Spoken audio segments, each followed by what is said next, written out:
every time I went online or looked at the news, there was another Florida man story, and some of them were, most of them were pretty low class. I mean, Florida man claims syringe found in rectum is not his.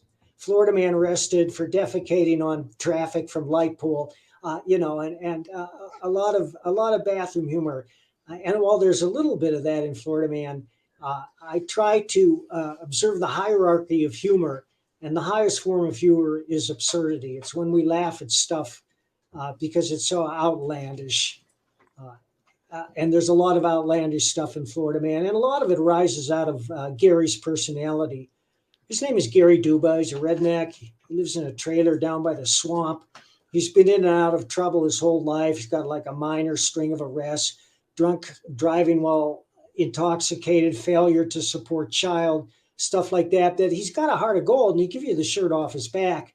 And it's about his adventures as he goes from rags to riches, to rags, to riches, to rags, to riches. And Gary's always looking for the next get rich quick scheme. And like one of them is, you may know that iguana are one of the many invasive species that have taken over Florida. And when it gets cold, when there's a cold snap, the iguana go catatonic and they fall out of the trees. And Gary starts gathering them up for his restaurant, Lizard on a Stick. But he gets shut down the first day when a couple he has down there get in a screaming fight, and they insult the chef, and the chef comes out and beans the customer, and then the police come. So he loses the restaurant. But then he wants to do something for the good. He wants to feed the homeless, and he learns of a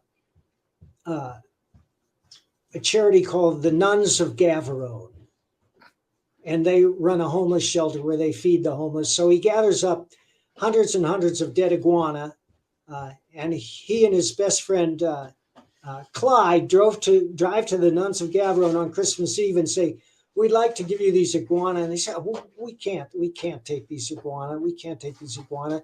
Take them over to the Church of Scientology in Crystal Springs. They'll take them. So they go over to the Church of Scientology. Of course, it's not called that, but it's obviously what it is. And they're drinking the whole time. And by the time they get there, they're completely stoned.